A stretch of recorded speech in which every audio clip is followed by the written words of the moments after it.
Hello friends, welcome to my YouTube channel. इस video में हम लोग पढ़ेंगे बीए फिफ्थ सेमेस्टर हिस्ट्री में second paper modern world, history of modern world में सेकंड यूनिट पुनर्जागरण, इसके कारण, विशेषता और प्रभाव। शुरू करते हैं। 14वीं से 16वीं शताब्दी के मध्य यूरोप में जो सांस्कृतिक प्रगति हुई एवं जीवन मूल्यों में परिवर्तन आए, उसके परिणामस्वरूप एक नए युग की शुरुआत हुई।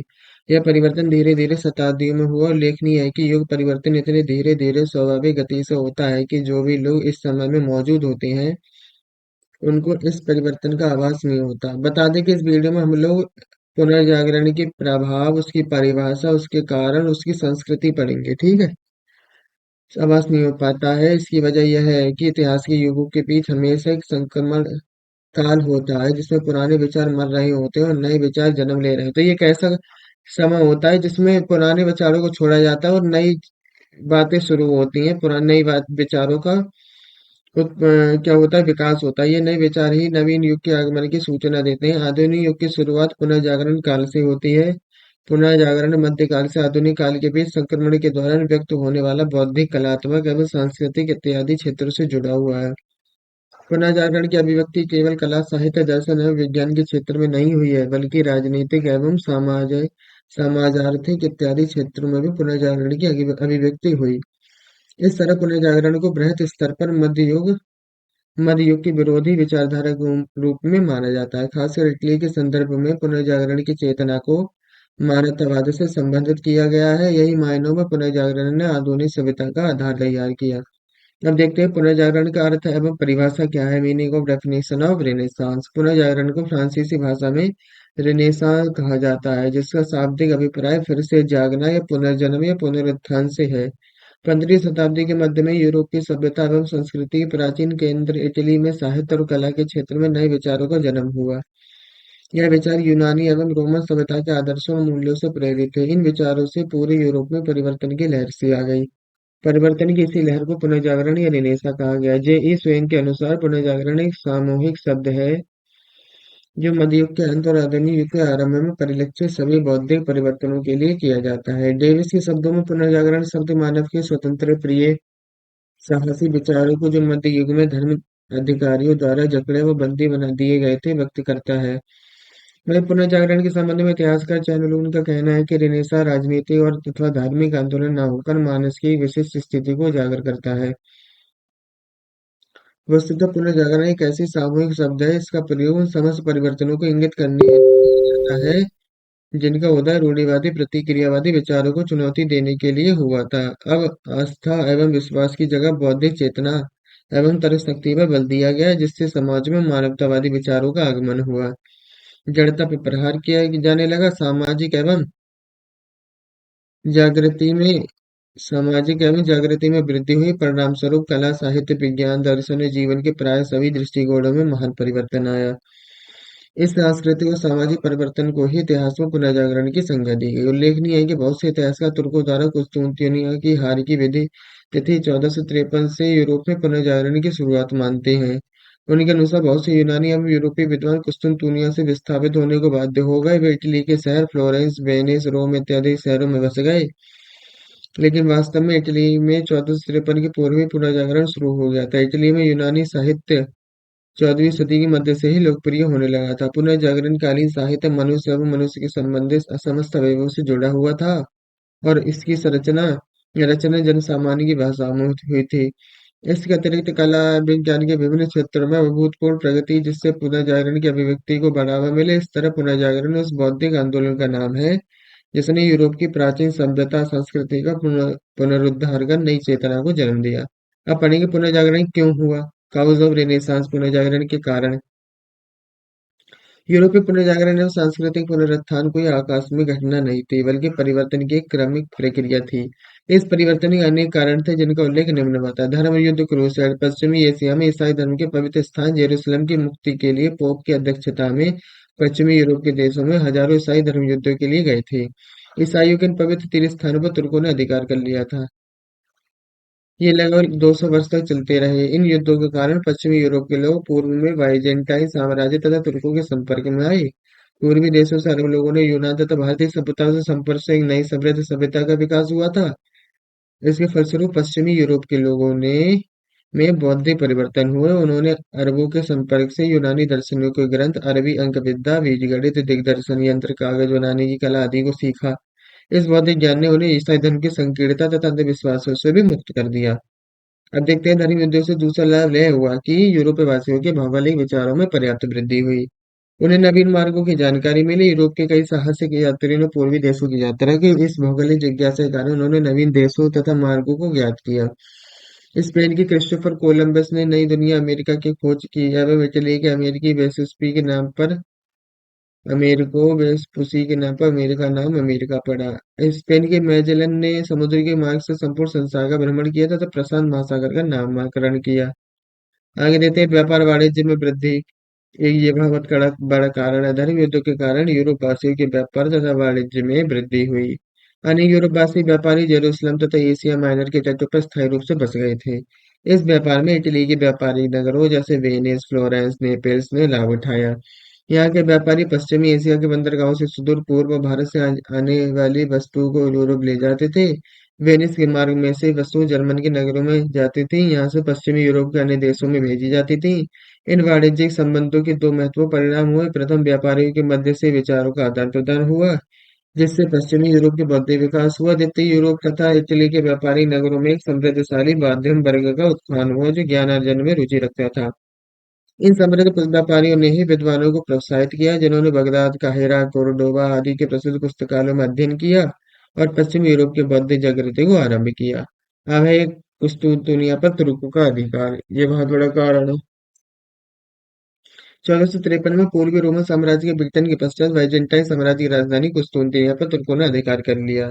इससे यूरोप के पूर्वी देशों के साथ व्यापार के मार्ग अवरुद्ध हो गए। तुर्क एक बर्बर जाति थी, जिसे व्यापार, संस्कृति आदि में कोई रुचि नहीं थी। व्यापारिक मार्ग अवरुद्ध हो जाने से यूरोपीय देशों का पूर्वी देशों से व्यापार बंद हो गया, लेकिन पश्चिमी यूरोप इसी व्यापार पर निर्भर था। अतः पूर्वी देशों को, विशेष रूप से भारत के लिए सामुदायिक मार्ग की खोज के प्रयत्न आरंभ हुए, जिसमें वे सफल हो गए। कुस्तुनतुनिया का पतन एक परिणाम यह भी हुआ कि सैकड़ों यूनानी विद्वान, साहित्यकार, कलाकार जो वहाँ बसे हुए थे, अब पश्चिमी देशों, विशेष रूप से इटली में चले आए और जहाँ समृद्धशाली नगरों व्यापारियों ने शरण तथा धन प्रदान किया। इन विद्वानों के आने से इटली के नगर इस नवीन ज्ञान के केंद्र बन गए। अब इतिहास, भूगोल, राजनीति शास्त्र, दर्शन, विज्ञान विषयों के अध्ययन पर जो दिया गया, इससे बुद्धि, स्वतंत्र तथा ज्ञान का एक आंदोलन आरंभ हुआ, जिसे पुनर्जागरण कहा गया। अब है कागज तथा छापे खाने का प्रयोग। पुनर्जागरण का एक महत्वपूर्ण कारण कागज तथा छापे खाने का प्रयोग था। चीन ने प्राचीन युग में कागज और छापे खाने का आविष्कार कर लिया था। यूरोप वासियों को यह ज्ञान अरबों से प्राप्त हुआ। छापे खाने के प्रयोग से पुस्तकों का प्रसार संभव हो गया, जिससे पुनर्जागरण का तीव्रता से पश्चिमी यूरोप के देशों में प्रसार संभव हो सका। 1477 में कैक्सटन ने इंग्लैंड में छापाखाना स्थापित किया। इसके पूर्व जर्मनी में जोहान्स गुटेनबर्ग ने छापे खाने का आविष्कार किया था। शीघ्र ही इटली, फ्रांस, जर्मनी, स्पेन तथा अन्य देशों के नगरों में छापे खाने स्थापित हो गए। इसके पूर्व पुस्तकों की हस्तलिखित प्रतियां ऊंचे मूल्य पर केवल धनी व्यक्तियों को उपलब्ध थीं। छापे खाने के द्वारा सस्ते मूल्य पर बड़ी संख्या में पुस्तकें उपलब्ध हो गईं। इससे ज्ञान का प्रसार हुआ और वैचारिक क्रांति संभव हो सकी। इसी वैचारिक क्रांति को एक बौद्धिक आंदोलन आरंभ किया, जिसे इतिहासकारों ने क्लासिसिज्म का नाम दिया। इस आंदोलन के उद्देश्य प्राचीन यूनान और रोम की संस्कृतियों को पुनः जीवित करना था। इस आंदोलन में यूरोप वासियों का दृष्टिकोण व्यापक हुआ। इस ज्ञान से पश्चिमी यूरोप में मानववाद की स्थापना की। अभय नगरों के उत्थान तथा शिक्षित मध्यम वर्ग। पूर्वी देशों के साथ व्यापार होने से इटली तथा पश्चिमी यूरोप के देशों में नगरों का उत्थान हुआ था। ये नगर व्यापार तथा उद्योग के केंद्र थे। यहाँ समृद्धशाली मध्य वर्ग था। ये नगर व्यापार के साथ साथ शिक्षा तथा ज्ञान के केंद्र भी थे। यहाँ का धनी व्यापारी वर्ग शिक्षा तथा ज्ञान के प्रसार के लिए मुक्त हस्त होकर धन व्यय करते थे। विद्वानों को आश्रय देना भी अपनी प्रतिष्ठा के लिए आवश्यक मानते थे। इसमें फ्लोरेंस के मेडिसी परिवार का नाम विशेष रूप से उल्लेखनीय है। धनी लोग विद्वत सभाओं का आयोजन करते थे। इन सभाओं के विद्वान वाद विवाद करके सत्य का अन्वेषण करते थे। इससे तार्किक ज्ञान की स्थापना हुई। अनेक विदेशी व्यापारी नगरों में आते थे, जिससे विदेशों के बारे में भी ज्ञान प्राप्त किया जाता था। अब है शिक्षित मध्यम वर्ग ने बौद्धिक आंदोलन की सक्रियता प्रदान की, जिन्होंने जिज्ञासा तथा आलोचनात्मक प्रवृत्ति को बढ़ावा दिया। उन्होंने धर्म के क्षेत्र में अंधविश्वासों को त्याग कर मानववाद को अपनाया। ड्यूक और मांटुआ ने मानववाद के गहन अध्ययन के लिए एक शिक्षा केंद्र स्थापित किया। अब आविष्कारों तथा खोज का प्रभाव। पुनर्जागरण का विभिन्न आविष्कारों तथा खोजों का भी प्रभाव पड़ा। बारूद के आविष्कार से पश्चिमी यूरोप के सैन्य प्रणाली में आमूल परिवर्तन हो गया। यानी इस समय पर बारूद का आविष्कार हुआ था। इसके कारण मध्ययुगीन सामंतवादी प्रणाली समाप्त हो गई। शक्तिशाली राजतंत्र स्थापित हुए, यानी राजा महाराजा बने। दूसरा महत्वपूर्ण आविष्कार कुतुबनुमा था, यानी वो नहीं कहते हम लोग क्या, कुतुबनुमा, जिसके द्वारा दिक् सूचक यानी दिशा सूचक यंत्र कहते हैं जिसे हम लोग, जिसके कारण समुद्री यात्रा सुगम हो गई। सुदूर क्षेत्रों में नाविकों ने यात्रा तथा नवीन देशों की खोज की। कोपरनिकस और गैलीलियो ने पृथ्वी और नक्षत्रों के बारे में नवीन सिद्धांत स्थापित किए। न्यूटन ने गुरुत्वाकर्षण का सिद्धांत स्थापित किए। इन भौगोलिक तथा वैज्ञानिक खोजों ने पुनर्जागरण को व्यापकता प्राप्त हुई। अब है मंगोल साम्राज्य का प्रभाव। नवीन चेतना के प्रचार प्रसार में 13वीं सदी में मध्य एशिया में स्थापित मंगोल साम्राज्य के शासक कुबलई खां के दरबार का एक महत्वपूर्ण योगदान रहा। कुबलई खां का दरबार पूर्व एवं पश्चिमी देशों के विद्वानों का मिलन स्थल था। उसका दरबार देश विदेश के विद्वानों, धर्म प्रचारकों एवं व्यापारियों से भरा रहा था। इन विद्वानों के मध्य पारस्परिक विचारों के आदान प्रदान से ज्ञान विज्ञान के विकास में मदद मिली। यूरोप के यात्रियों ने गन पाउडर, कागज, जहाजी, कंपास की निर्माण विधि सीखकर अपने देश में इनके प्रयोग का प्रयत्न किया। इस तरह मंगोल साम्राज्य ने पुनर्जागरण को आगे बढ़ाने में एक माध्यम का काम किया। सांस्कृतिक पुनर्जागरण की विशेषताएं यानी क्या है, इसकी विशेषताएं क्या है? सांस्कृतिक पुनर्जागरण। यूरोप में पुनर्जागरण की विशेषता निम्नलिखित थी। जैसे स्वतंत्र चिंतन की प्रतिष्ठा। पुनर्जागरण की पहली विशेषता स्वतंत्र चिंतन की प्रतिष्ठा थी। इससे चर्च के आदेशों तथा सिद्धांतों के प्रति अंधविश्वास समाप्त हो गया। इसका स्थान तर्क शक्ति ने लिया है। मध्य युग में चर्च के आदेशों का अंधभक्ति के साथ पालन करना पड़ता था। इसका उल्लंघन करने पर चर्च के पदाधिकारी कठोर दंड देते थे। ऐसी व्यवस्था में तर्क आलोचना का कोई स्थान नहीं था। पुनर्जागरण परंपरा को समाप्त करके स्वतंत्र चिंतन तथा तर्कों को धार्मिक आस्था का आधार बनाया। अब चर्च के सिद्धांतों को उन्मुक्त आलोचना की जा सकती थी। व्यक्तिवाद का विकास। पुनर्जागरण की दूसरी विशेषता यह थी कि इसने व्यक्ति को स्वतंत्रता प्रदान की। इसके प्रभाव से व्यक्ति चर्चा सामंतवादी नियंत्रण से मुक्त हो गया, जो इसकी प्रगति में बाधक थे। वह रूढ़ियों तथा परंपराओं से मुक्त होकर व्यक्तित्व का विकास कर सकता था। इस प्रकार सामूहिक नियंत्रण के विरुद्ध व्यक्तिवाद की स्थापना हुई। अब है ज्ञान का विस्तार। पुनर्जागरण की तीसरी विशेषता अपनी मनुष्य को ज्ञान का प्रसार था। इसके लिए छापने कला का आविष्कार वरदान सिद्ध हुआ। 1450 ईस्वी लगभग जर्मनी में जोहान्सा गुटेनबर्ग ने छापे खाने का आविष्कार किया। शीघ्र इसका विस्तार जर्मनी, इटली के राज्यों, फ्रांस और इंग्लैंड में हो गया। जनता ने इसका स्वागत किया और पोप ने इसकी प्रशंसा की।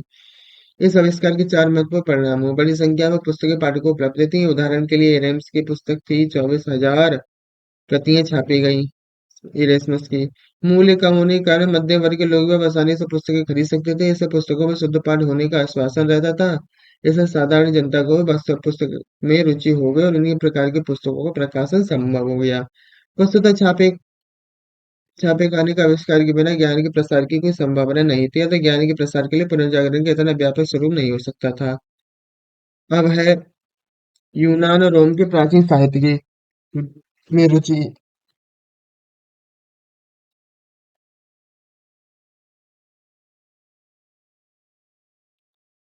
यूनान और रोम के प्राचीन साहित्य में रुचि। पुनर्जागरण की चौथी विशेषता क्लासिसिज्म थी। पुनर्जागरण के काल में पुस्तकों द्वारा जिन विचारों या ज्ञान का प्रसार किया गया उसे क्लासिसिज्म या प्राचीन साहित्यवाद कहा गया। ये विचार प्राचीन यूनान और रोम की संस्कृतियों पर आधारित है। इनसे इन देशों के प्राचीन साहित्य के प्रति जिज्ञासा जागृत हुई। प्राचीन काल के इन साहित्यों में रुचि उत्पन्न होने से तत्कालीन यूरोप की संस्कृति पर उनके अध्ययन का गहरा प्रभाव पड़ा। यह सत्य है कि रोम के प्राचीन साहित्य का ज्ञान मध्यकाल में था, लेकिन 14वीं शताब्दी में मानव जीवन ज्ञान की खोज की गई। मध्यकाल में साहित्य को उपयोगिता की दृष्टि से पढ़ा जाता था, लेकिन अब इसको रसज्ञ तथा विचार उत्तेजक के रूप में पढ़ा जाता था। प्राचीन यूनान तथा रोम के साहित्य के प्रति पुनः रुचि जागृत होने को ही पुनर्जागरण या पुनरुत्थान कहा गया। इस प्राचीन साहित्य का अध्ययन सहानुभूति ढंग से ज्ञान प्राप्त करने के लिए किया गया था। इस अध्ययन की चरम सीमा इटली में 15वीं शताब्दी में हुई। यहाँ से सांस्कृतिक पुनर्जागरण का आरंभ माना जाता है। धीरे धीरे यह अध्ययन सारे ईसाई जगत में लोकप्रिय हो गया। इसे नवीन ज्ञान की संज्ञा दी गई। इस नवीन ज्ञान ने प्राचीन साहित्यवादी क्लासिसिज्म का आंदोलन आरंभ किया। क्लासिसिज्म का अर्थ है साहित्यिक रचना संभव निर्माण को प्राचीन यूनान रोम की शैली में बनाया जाए, उसे संस्कृत बनाने के लिए इन भाषाओं का प्रयोग किया जाए, लेखन में उनका अनुकरण किया जाए। अब होमर, डेमोस्थनीज, वर्जिल को उद्धृत करना संस्कृति का प्रतीक समझा जाने लगा। कल्चर का मानववाद। पुनर्जागरण की पांचवी विशेषता मानववाद थी। मानववाद का जन्म नवीन ज्ञान से हुआ था। यह विश्वास किया जाता था कि प्राचीन साहित्य के अध्ययन का मुख्य आकर्षण उनमें निहित मानववाद था। इस मानववाद का अर्थ यह था कि अगर कोई व्यक्ति अपने जीवन को सफल बनाना चाहता है तो उसे आध्यात्मिक या परलौकिक आनंद प्राप्त करने का प्रयत्न नहीं करना चाहिए, बल्कि जीवन में जो स्वाभाविक है, मानवतापूर्ण है या लौकिक हो, उसे प्राप्त करना चाहिए। यही मानव जीवन की सफलता है। इस संबंध में हेज लिखता है कि मानववादी के लिए बलिदान, आत्मरुचि या आत्मत्याग के स्थान पर संतोष प्राप्त करना श्रेष्ठकर है, यह ज्यादा अच्छा है। देवता की ओर देखने की अपेक्षा व्यक्ति को स्वयं और या अपने पड़ोसी को देखना चाहिए। मानववादी परलौकिक सुख की अपेक्षा सांसारिक सुख को अधिक महत्व देता था। इस प्रकार नवीन ज्ञान के अध्ययन करने वाले विद्वानों ने धर्मशास्त्र और दैविक विज्ञान की अपेक्षा करके मानववादी विषयों के अध्ययन पर जोर दिया और प्राचीन ज्ञान को मानव उत्थान के लिए आवश्यक बताया। इस मानववादी दृष्टिकोण का परिणाम यह हुआ कि एक इसने आत्मसंतोष और व्यक्तिवादी प्रवृत्ति को जन्म दिया। दूसरा, मध्य युगीन धार्मिक विश्वास के प्रति संदेह जागृत किया। तीसरा, मध्य युग को अंधकार युग कहकर उसका तिरस्कार किया। अब देखते हैं कला के क्षेत्र में प्राचीन आदर्शों की स्थापना। पुनर्जागरण की प्रमुख विशेषता कला के क्षेत्र में प्राचीन यूनानी और रोमन आदर्श की स्थापना करना था। मध्य युग की कला का आधार ईसाई धर्म था और इससे ईसाई धर्म के विचारों की विरोधी होती थी, लेकिन पुनर्जागरण होने पर मानववादी विचारों तथा आदर्शों का प्रभाव कला के क्षेत्र पर भी पड़ा।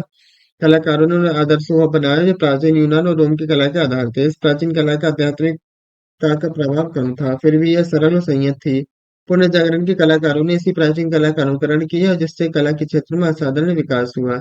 अब गौथिक शिखर के स्थान पर रोमन गुम्बद का प्रयोग होने लगा। नोकदार मेहराब के स्थान पर गोल मेहराब का प्रयोग होने लगा। प्राचीन यूनान के डोरिक, आयोनिक और कैरोथियन कला रूपों में पुनः स्थापत्य में स्थान दिया गया। पुनर्जागरण काल के स्थापत्य का श्रेष्ठ उदाहरण रोम में निर्मित सेंट पीटर का गिरजाघर है, जिसका निर्माण ब्रह्मांते, रेफेल और माइकल एंजेलो तथा पोलाडियो के निरीक्षण में किया गया था। इसी प्रकार चित्रकला और मूर्तिकला के इस क्षेत्र में प्राचीन रोम और यूनान के आदर्शों का अनुकरण किया गया। अब है देशज भाषाओं का साहित्य का विकास। पुनर्जागरण का एक विशेष लक्षण यह था कि इस काल में देशज भाषाओं तथा साहित्य के विकास हुआ। पुनर्जागरण से पूर्व पश्चिमी यूरोप के लोग लैटिन और यूनानी भाषा में साहित्य रचना का निर्माण करते थे और भाषा को पिछड़ी और असभ्य मानते थे। पुनर्जागरण में राष्ट्रीय भाषाओं को गौरव प्राप्त हुआ और उनमें साहित्य का सृजन किया गया। दूसरी विशेषता ये कि मध्यकाल में साहित्य का मुख्य विषय धर्म था, परंतु पुनर्जागरण काल की रचनाओं पर मानववादी विचारों का प्रभाव था। सांसारिक जीवन तथा भावनाओं को चित्रित किया गया था। इटालियन भाषा में दांते की पहली रचना दी डिवाइन कॉमेडी थी। अन्य इटालियन साहित्यकारों में पेट्रार्क, बुकासियो प्रसिद्ध हैं। फ्रेंच भाषा में लिखने वाले साहित्यकारों में फॉयसर्ट, बेलो, रेवेलास, मैथ्यू, मोत्तियर विशेष रूप से उल्लेखनीय हैं। अंग्रेजी भाषा में साहित्य का निर्माण किया गया है। इससे इसके इतिहास साहित्यकारों में चौसर, जॉन कॉलेट और थॉमस मोर प्रसिद्ध हैं। स्पेनी भाषा का सर्वेंटीज, पुर्तगाली भाषा का कोमोन्स, डच भाषा का एस्मस प्रसिद्ध साहित्यकार थे। पुनर्जागरण में राजनीति तथा विज्ञान विषयों पर अनेक ग्रंथ लिखे गए थे। तो आज की वीडियो हम लोग यही समाप्त करते हैं। आज हमने पुनर्जागरण की परिभाषा, पुनर्जागरण की संस्कृति, पुनर्जागरण के कारण पढ़े। चैनल को सब्सक्राइब, वीडियो को लाइक करें। जिसे इस वीडियो की आवश्यकता हो उसे इसका लिंक शेयर करें। धन्यवाद।